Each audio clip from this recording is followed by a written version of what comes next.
नमस्कार, मैं हूं आशीष चित्रांशी और आप देख रहे हैं the news launcher. Hot topic with Hemant Atri. ले आइए स्क्रीन पर हेमंत जी को फटाफट। स्वागत है हेमंत भाई आपका।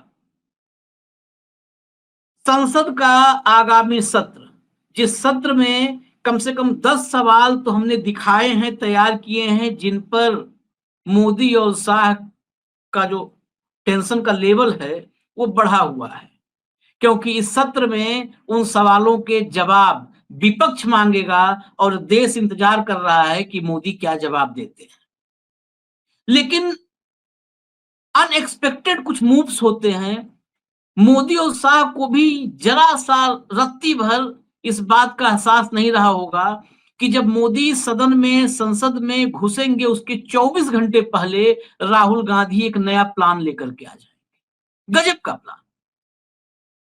बमुश्किल 24 घंटे पहले जब सत्र शुरू होगा, मोदी जी घुसेंगे उसके बमुश्किल 24 घंटे पहले इंडिया गठबंधन की एक बड़ी बैठक होगी। और इस बैठक में ये बैठक, बहुत लोग कहेंगे बैठक में कौन सी बड़ी बात है, सामान्य। इस बैठक में पूरे सत्र में सरकार से जो सवाल पूछे जाने हैं उसको लेकर के एक बड़ी गंभीर प्लानिंग होगी। महत्व ये है कि जब राहुल गांधी सदन में बोलते हैं तो वो अक्सर, आप पुराने भाषण उठा के क्लिप देख लीजिए, वो कहते हैं इंडिया गठबंधन ये करके दिखाएगा, कांग्रेस करके नहीं। जब उन्होंने जातीय जनगणना पर स्पीच दिया था, याद कीजिएगा वो हिस्सा, उन्होंने कहा था इंडिया गठबंधन ये करके दिखाएगी, इंडिया गठबंधन करके दिखाएगी। जब इंडिया गठबंधन की बात आती है ना, तो 240 वाले मोदी के पसीने छूट जाते हैं। ये फर्क है आंकड़ों का, बहुत छोटा है, इसको बाकी डिटेल में इसके तह में जाएंगे हेमंत जी। तो 240 वाले मोदी के पसीने छूट जाते हैं। अब जब ऑपरेशन सिंदूर से लेकर के और अहमदाबाद प्लेन क्रैश तक की बात होगी, एसआईआर की बात होगी, कैमरे में कैद होती बेईमानी, वोटों की चोरी नहीं वोटों की डकैती की बात होगी, तो फिर क्या जवाब होगा। हालांकि पॉमेरियन मीडिया इस खबर के भीतर से एक नई खबर बता रहा है लोगों को कि अरविंद केजरीवाल और ममता बनर्जी नहीं शामिल हो। अरविंद केजरीवाल ने तो वैसे ही किनारा कर लिया है। अरविंद केजरीवाल तो फोर्ड फाउंडेशन और संघ की जमीन पर खड़े हुए नेता ही हैं। अरविंद केजरीवाल के शामिल होने न होने से क्या फर्क पड़ेगा, ये भी चर्चा में समझेंगे। ममता बनर्जी की रही बात, तो ममता बनर्जी इंडिया गठबंधन में थी, हैं, रहेंगे कि नहीं ये तो वो तय करेंगे, हम नहीं बता सकते। लेकिन ममता बनर्जी इंडिया गठबंधन में हैं और ममता बनर्जी के सांसद संसद भवन में, सदन में सबसे मुखर होकर के लड़ते हैं मोदी से। तो उस बारे में ये पॉमेरियन मीडिया चिंता करना छोड़ दे। हेमंत भाई के पास चले उससे पहले खबर दिखा दीजिए, फटाफट लाइए स्क्रीन पर खबर लाइए। मानसून सत्र पर इंडिया की बैठक 19 जुलाई को, टीएमसी आप शामिल नहीं होंगी। गठबंधन की लोकसभा चुनाव के बाद दूसरी मीटिंग है। महत्वपूर्ण देखिए, दूसरी मीटिंग, लोकसभा चुनाव 2024 मई, उसके बाद इतने वक्त। और खबर है तो वो भी दिखाइए फटाफट। मानसून सत्र से पहले विपक्ष का मंथन, खड़गे के आवास पर 19 जुलाई को इंडिया गठबंधन की बैठक, इन पार्टियों ने बनाई दूरी। देखिए खबर में आप जाएंगे तो पार्टियों ने दूरी जरूर बता देगा। और कौन इन पार्टियों में, आम आदमी पार्टी और टीएमसी, वो आम आदमी पार्टी जो पहले बोल चुकी है कि वो इंडिया गठबंधन से अब बाहर है, अब वो उसके हिस्सेदार नहीं है, उसमें नहीं पार्टिसिपेट करेगी। सीधा चलते हैं हेमंत जी के पास। हेमंत जी, क्या है ये 19 जुलाई? क्योंकि सोनिया गांधी ने एक मीटिंग ले ली है जिसमें राहुल गांधी, मल्लिकार्जुन खड़गे सब शामिल थे, और उस मीटिंग का भी मकसद था मानसून सत्र में क्या करना है, सरकार को कैसे घेरना है। अब ये दूसरी मीटिंग, अल्टीमेट मतलब जो कहते हैं फाइनल टारगेट, लक्ष्य क्या है? आशीष भाई नमस्कार, आपको सारे दर्शक साथियों को भी।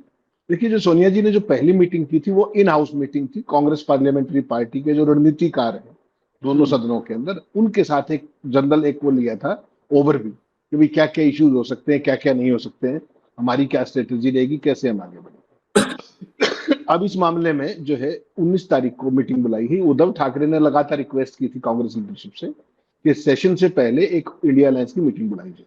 तो 3 जून को आपको ध्यान होगा पहले इंडिया अलायंस की एक मीटिंग हुई थी और उसमें ऑपरेशन सिंदूर को लेकर के एक स्पेशल पार्लियामेंट का सेशन बुलाने की मांग की गई थी इंडिया अलायंस की तरफ से। तो वो तो कोई हुआ नहीं, ना कोई ऑल पार्टी मीटिंग हुई, ना कुछ हुआ। वो मोदी जी का अपना विशेषाधिकार है।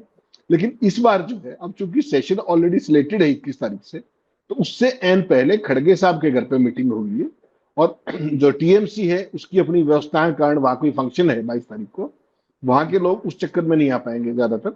लेकिन जो आम आदमी पार्टी है वो आपने बिल्कुल क्लियर कर ही दिया।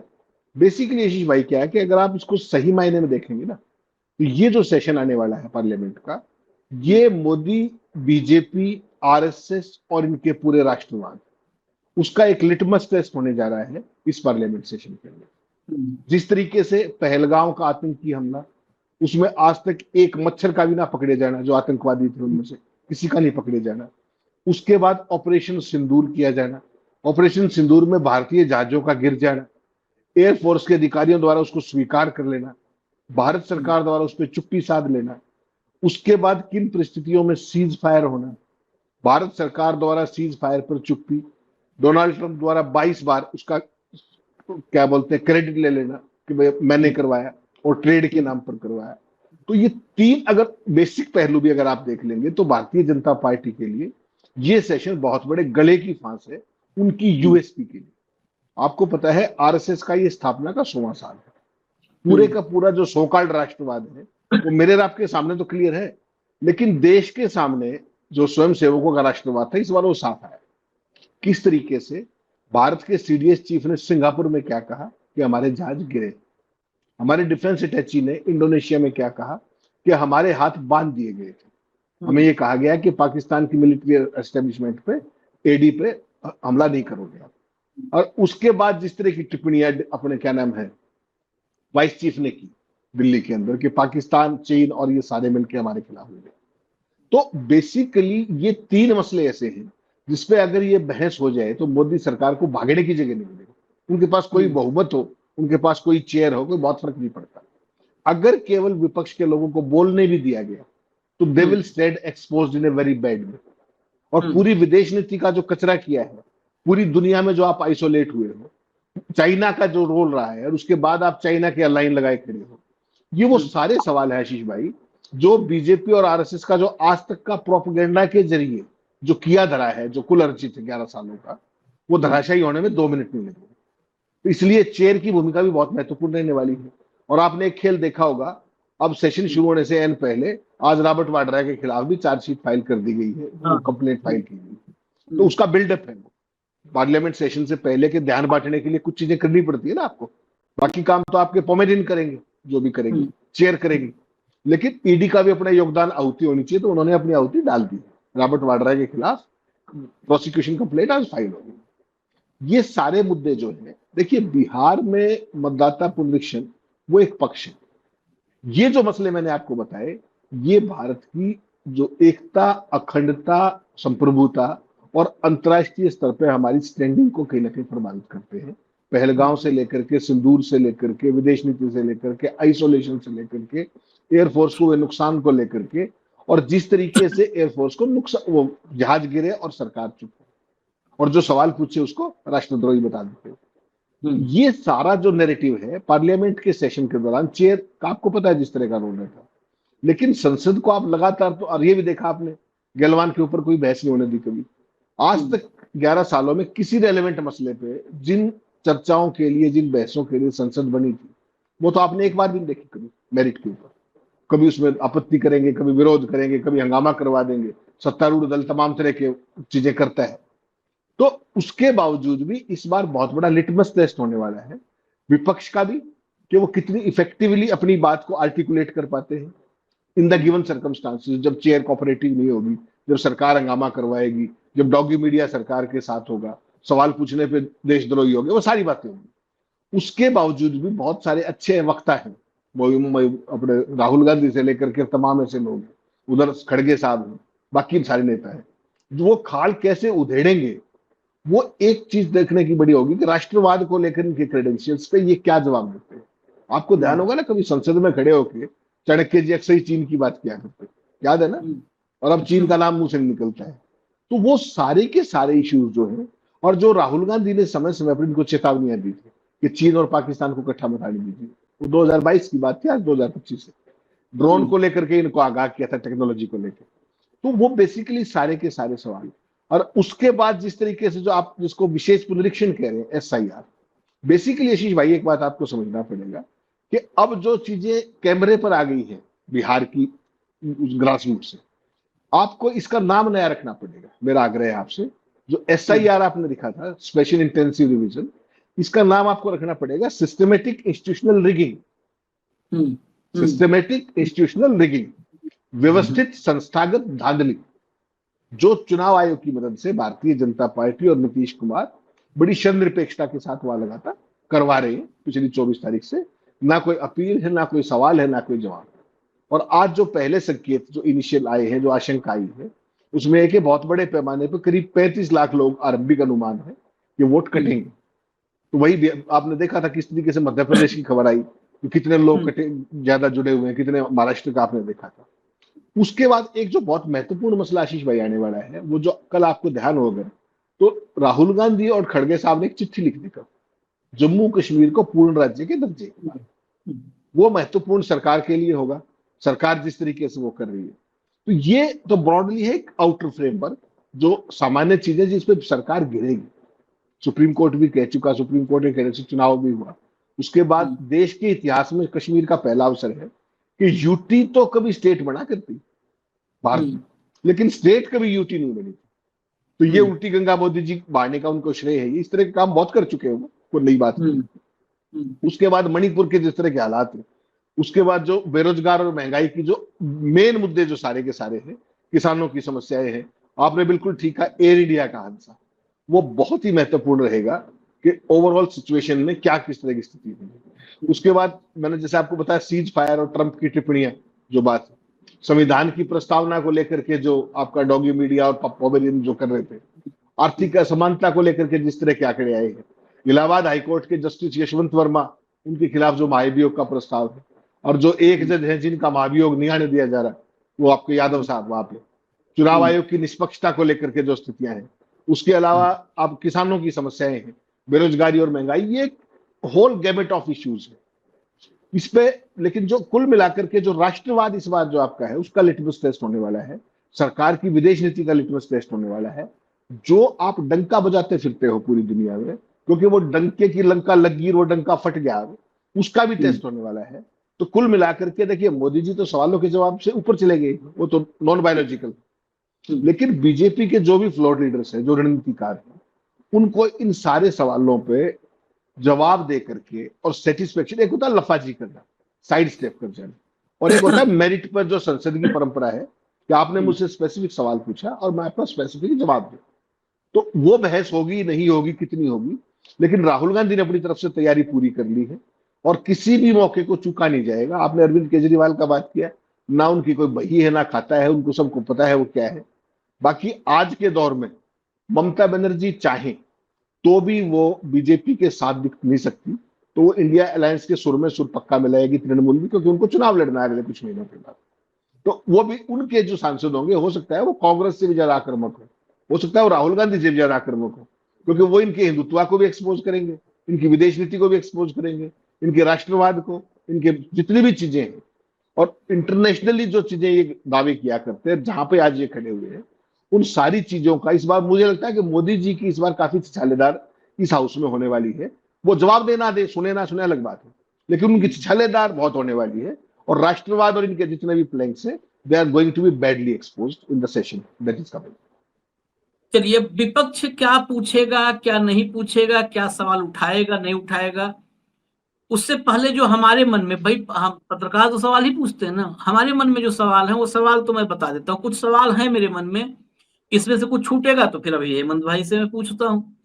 पहला सवाल तो संसद में पूछा जाना चाहिए, राष्ट्रवादी, सबसे राष्ट्रवादी सरकार जो है, उसमें राजनाथ सिंह, जयशंकर, शाह और फिर अविनाशी, कि ऑपरेशन सिंदूर में कितना नुकसान हुआ और इसको छिपाया क्यों गया।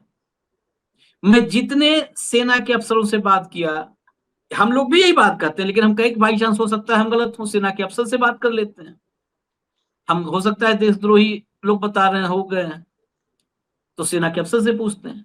तो उन्होंने सीधा कहा, सेना के बड़े बड़े ब्रिगेडियर से मैं कल बात किया, उन्होंने कहा कौन सा युद्ध है जिसमें नुकसान नहीं होता, नुकसान तो होता ही है। अल्टीमेट विनर कौन रहा है, ये महत्वपूर्ण है, ये महत्वपूर्ण है। नुकसान छिपाना और इसमें कौन सा है, दुनिया में नुकसान दिख रहा है, किसका क्या नुकसान हुआ है। यही बात हमारे सीडीएस ने कही कही कि क्रिकेट में एक पारी से हम जीत गए, अब उसमें कौन कौन से डक, किसने किसने जीरो स्कोर किया। अब अल्टीमेटली तो हम एक पारी से टेस्ट मैच जीते, लेकिन उसमें 4 ऐसे अच्छे खिलाड़ी थे जो जीरो पे आउट हुए, तो स्कोर बोर्ड तो दिखेगा ना। तो ये क्यों छिपाया जा रहा है, इसलिए कि आपके ये झूठा जो आपने आवरण फैला रखा है उसमें छेद ना हो जाए, ओजोन लेयर टाइप आपकी झूठ की लेयर में छेद ना हो जाए, इसलिए ये सवाल उठना चाहिए। पहलगाम के आतंकी 4 कहां है वो नरसंहार करने वाले, ये संसद में बताना चाहिए। आपकी जिससे पूछो कहते हैं पहचान लिए गए हैं, जिससे पूछो कहता है पहचान हो गई है उनकी। अरे हम क्या करें पहचान लेकर के भाई, उन दरिंदों को, जल्लादों को। तीसरा, सीज फायर किसके दबाव में किया गया था देश के सामने, ये सब पहला सेशन है। उसके बाद सीज फायर किसके दबाव में हुआ, ये आपको बताना होगा। चौथा, ट्रंप बार बार लगातार सुबह दोपहर शाम बेइज्जत करता है। ये मोदी की बेइज्जती नहीं है कि आपका पर्सनल मामला है, जैसे बोल दिया अमेरिका में निजी मामला, ये निजी मामला नहीं है। आपको बेइज्जत किया जाता है, आप प्रधानमंत्री हैं, देश की बेइज्जती होती है। क्यों आप खामोश हैं, पूरी सरकार आपकी खामोश है। इसके बाद पूरी दुनिया में आप 11 साल से भ्रमण कर रहे हो, 11 साल से बाली जैसे चक्कर काट रहे हो पृथ्वी के। उसके बाद आपके साथी सहयोगी जयशंकर परमानेंट विदेशी में नजर आते हैं। 51 सांसद भी भेज दिया आपने टूर एंड ट्रेवल्स वाले को फिट करके। पूरी दुनिया में आप संसद में गिनाइए कि कौन कौन से देश आपके साथ खड़े हैं पाकिस्तान के खिलाफ। ये नहीं कहना है वहां पे कि पहलगाम पर हमारे साथ खड़े हैं, पहलगाम पर तो सब खड़े हैं, पाकिस्तान के खिलाफ कौन कौन खड़े हैं नाम गिनवाइए, ये नाम गिनवाना चाहिए इस बार संसद में। उसके बाद एससीओ, ब्रिक्स, G7 आपकी क्या उपलब्धि रही, तीनों की उपलब्धि बताइए। ये बताया जाता है संसद में, कुछ ऐसा तो हम नहीं पूछ रहे हैं हेमंत भाई, अभी आपके पास आऊंगा, कुछ ऐसा नहीं पूछ रहे। ये देश को बताया जाता है कि हम एससीओ में, ब्रिक्स में, G7 में क्या तीर मार के आए। विदेश नीतिक सत्यानाश कैसे किया है, अगर ये बता देंगे तब तो बहुत एहसान होगा देश पे। बिहार में एसआईआर जिसकी चर्चा की, बिहार में एसआईआर पर तो बहुत गंभीर डिबेट होनी चाहिए। परमाणु ऊर्जा क्षेत्र में निजी प्रवेश पर विधेयक लाने जा रहे हैं, इससे बहुत सावधान रहने की जरूरत है। पूरे अपोजिशन को बहुत सावधान रहने की जरूरत है, नहीं तो फिर कोई एंडरसन, यहाँ पे किसी एंडरसन को नहीं पकड़ा जाएगा। अब वो मामला एंडरसन में जाएंगे तो दूसरी तरफ चले जाएंगे। उसके बाद पैंट उतरवा करके पहलगाम पे जब चर्चा होगी तो फिर उत्तर प्रदेश में कांवड़ मार्ग की भी चर्चा होनी चाहिए कि यहां पर पैंट उतरवाने वाले कौन थे। पैंट उतरवा के धर्म अगर चेक किया जा रहा है भारत देश के अंदर, हाईवे पर, दुकानों पर, ढाबों पर, यह मुद्दा संसद में जरूर उठना चाहिए कि बाहर कितने आतंकी और भीतर कितने आतंकी। उसके बाद अडानी पर भी जरूर मामला उठना चाहिए, क्योंकि अमेरिका की अदालत में ये बात आई अमेरिकी अदालत में कि अडानी तक हम सम्मन पहुंचाने की कोशिश कर रहे हैं, लेकिन कोऑपरेट नहीं किया जा रहा है। ये देश को जवाब देना होगा कि ये देश के लोग, ये इंपॉर्टेंट है, भारत की संप्रभुता, भारत का सम्मान महत्वपूर्ण है, या अडानी एक तरफ और पूरा देश एक तरफ। अडानी को अगर समन, इंटरनेशनल लॉज को आपको फॉलो करना है तो क्यों नहीं आप समन दे रहे हो, दो समन उसे। कम से कम ये 10 तो मेरे जेहन में हैं अभी, और इसके बाद हो छूटा भूल चूक नहीं देनी तो अब आपके हवाले। आशीष भाई, ब्रॉडली यही फ्रेमवर्क है। और इसमें देख, सबसे इंपॉर्टेंट बात क्या है कि चीजों को कैसे अप्रोच करेगा विपक्ष और उसको रिस्पॉन्ड कैसे करेगा सत्ता पक्ष, क्योंकि इस बार सारी की सारी दुखती रही। आपको ध्यान होगा हमने लगातार चर्चा की ऑपरेशन सिंदूर को लेकर के भी। आपको ध्यान होगा यूक्रेन ने किस तरीके से अपने यूएवीज के जरिए, ड्रोन्स के जरिए कितना बड़ा हमला किया रशिया के ऊपर। रशिया ने 2 घंटे के अंदर उसको स्वीकार कर लिया तो भाई हाँ, ये नुकसान हुआ है। तो उनका ऑनगोइंग वार है, उन्होंने तो बना नहीं किया, उन्होंने छुपा नहीं। आज तक भाजपा के किसी नेता ने यह स्वीकार किया हो कि हमारे कितने जहाज गिरे, कौन से जहाज गिरे, जबकि सेना ने साफ साफ ये बता दिया कि हमारे जहाजों को, हमारे एयरफोर्स को स्ट्रिक्ट इंस्ट्रक्शन थी कि पाकिस्तान की एडी को और पाकिस्तान के सारे सिस्टम को अटैक नहीं करना है, केवल टेररिस्ट कैंप्स को अटैक करना है। तो ये बहुत बहुत बड़ी फॉल्ट लाइन है जिसको सरकार नकार नहीं पाई आज तक, क्योंकि वो सेना के डिफेंस अटैची ने कहा है, सीडीएस ने कहा है, और डिप्टी चीफ ने कहा है। तो अब सरकार कैसे ये मना करेगी कि चीन पाकिस्तान के साथ क्या कर रहा है और भारत के साथ क्या कर रहा है, और हम लाइन लगाई क्यों खड़े हैं? राहुल गांधी तो आपको पता है उनके जो तेवर होते हैं, वो जब सीधा सीधा नरेंद्र मोदी पे सवाल पूछेंगे, और पूछेंगे, स्वाभाविक है, तो उसके बाद मोदी को निकलने की जगह कहां मिलेगी? जो सारा राष्ट्रवाद जो पिछले 100 साल से जिसका कमा के खा रहे हैं और देश का विभाजन कर रहे हैं, उसका क्या होगा? और सेना प्रेम जिस तरीके की वर्दियां पा करके, फोटो लगा करके, मिग 29 S-400 के पीछे फोटो, पूरे देश में चुनाव प्रचार का सिलेबस, और उसके बाद जब सेना ने डिसाइड किया और जिस तरीके से बरमोस मारी और पाकिस्तान का सारा जो कुछ भी हुआ, फिर एकाएक चंद घंटों में किन परिस्थितियों में सीज फायर किया। ये जो सीज फायर वाला मामला है, इसको आप कुछ कम पता किएगा। ठीक है, इनका डॉगी मीडिया कहेगा कि सवाल पूछने वाले जो है जयचंद है, फला है, लेकिन ट्रंप कह रहा है ना 22 बार, ट्रंप ने 22 बार कहा ना कि मैंने ट्रेड के नाम पर रुकवाया। तो अब अच्छा, भाई लोग क्या कहते हैं कि हम तो गुजराती हैं, हमारे तो खून में व्यापार है। कभी खून में व्यापार होता है आपके, कभी खून में सिंदूर होता है। खून में अगर कोई चीज नहीं है तो वो केवल एक सच्चाई नहीं है, कि आप सच्चाई कभी नहीं बताते। तो अब संसद के अंदर किस मुंह से आप ये कहोगे कि भाई किन हालात में क्या व्यापार संप्रभुता से बड़ा हो गया था? क्या सेना के बदले से बड़ा व्यापार हो गया था? क्या ट्रंप इतने ताकतवर हो गए हैं कि वो हमारी संप्रभुता को तय करेंगे? ये वो सारे सवाल हैं जो आज की तारीख में मोदी और बीजेपी की दुखती रही। इस पर कितनी भी लफाजी आप कर लीजिए। और दूसरा जो सबसे महत्वपूर्ण बात आपने कही, जिस तरीके से डिप्टी चीफ ने ये कहा कि चाइना का क्या रोल था, और उसके बाद अडानी से लेकर के, जयशंकर से लेकर, डोवल से लेकर के, राजनाथ से लेकर, जयशंकर से लेकर, और अब प्रधानमंत्री जाने की तैयारी में। तो ऐसी कौन सी मजबूरी है आपकी? ये कौन सा राष्ट्रवाद है कि आप चाइना के यहां लाइन लगाए खड़े, और वो आपके लड़ाई को एक लेबोरेटरी के तौर पर अपने हथियारों को टेस्ट कर रहा है? ये शब्द मेरे राशि चित्रांशी के नहीं, ये डिप्टी चीफ के। तो ये वो सारी दुखती रगे हैं भारतीय जनता पार्टी की, मोदी की, जो फॉल्ट लाइन्स हैं, और जो लगातार जिनके प्रति Rahul Gandhi over a period of time 11 साल से देश को आगाह करते आए हैं। ऐसा नहीं है कि इनको नहीं पता था। विदेश नीति को लेकर के इन्होंने जो नर्क मचाया है पिछले 11 सालों में, और जो आज आप अकेले खड़े होकर हाथ हिला रहे हो, वो भी सबने बताया पहले। उसके बावजूद भी अब जब ये सेशन आएगा तो इन सारे सवालों का जवाब किस रूप में दे, कितना डिस्टर्ब कर लोगे आप? 1 महीने का सेशन कितना डिस्टर्ब करोगे? कितना चेयर कितना डिस्टर्ब कर लेगी? डॉगी मीडिया क्या कर लेगा? और बिहार वाला जो मसला है, इसको छोटा मत मानिएगा। संविधान हमारा ये कहता है कि एक व्यक्ति जो भारत का नागरिक है, 18 साल का हो गया है, उसको वोट का अधिकार है, और उसको अधिकार अमेरिका की तरह नहीं। हमारे अमेरिका में आपको वोटर के तौर पर रजिस्टर कराना पड़ता है खुद। भारत में जिस दिन आप 18 साल के होते हो भारत के नागरिक के तौर पर, उस दिन वोट का अधिकार है सरकार को आपको देना होता है। It's other way round. और सरकार उसको देने की बजाय सरकार छीनने की कोशिश कर रहा है, बहानेबाजी करके।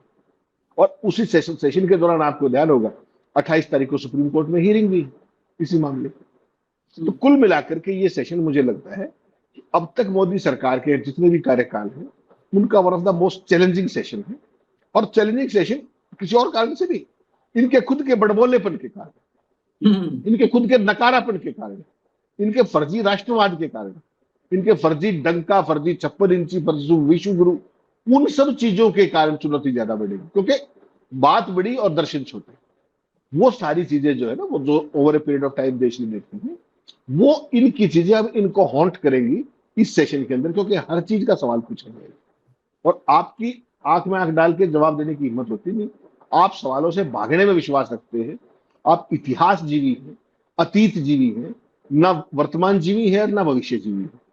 तो ये चीज भी आपको इस बार इस सेशन के अंदर हॉन्ट करने वाली है, ये याद रखें। बिल्कुल। और एक निवेदन कांग्रेस के लोग तो नहीं कर सकते, क्योंकि कांग्रेस में फिर वो छींटाकशी शुरू हो जाएगी। लेकिन अगर टीएमसी, शरद पवार की पार्टी, उद्धव ठाकरे की पार्टी एक सवाल पूछे सदन में तो बड़ा अच्छा हो। सुब्रमण्यम स्वामी ऐसे नेता हैं, इतने बड़े नेता हैं कि उनके बयान पर संसद में चर्चा, तो सवाल तो हो ही सकता है कि भाई ये बता दीजिए वो वीडियो क्या है या फाइलें कौन सी हैं जिसकी वजह से मजबूरी है। और ये बात भारतीय जनता पार्टी के हैं सुब्रमण्यम स्वामी, उनकी बात पर तो हो ही सकता है ना। भाजपा के हैं, और भाजपा के आज की तारीख में जीवित नेताओं में लाल कृष्ण आडवाणी और सुब्रमण्यम स्वामी सबसे वरिष्ठ हैं देश भर में, खाली भाजपा नहीं, देश भर में। 86 साल उम्र है उनकी। तो इतने वरिष्ठ नेता जिन्होंने 5 दशक से ज्यादा हो गए इस भारत की राजनीति को प्रभावित करते हुए, अगर वो ये बात कह रहे हैं तो थोड़ा चर्चा तो होनी चाहिए। खैर, इजाजत दीजिए, हमें कितना दिन बचा ही है, 19 को मीटिंग और फिर सत्र देखेंगे, इंतजार करेंगे। हो सकता है वहां पर ग्रैंड वेलकम हो, मोदी मोदी यही सब होता है, वो देखेंगे। और मोदी मोदी से शुरू होगा और नो नो नो नो पे खत्म हो जाएगा। यही तो है कहानी। इजाजत दीजिए। धन्यवाद हेमंत भाई, बहुत बहुत धन्यवाद। नमस्कार।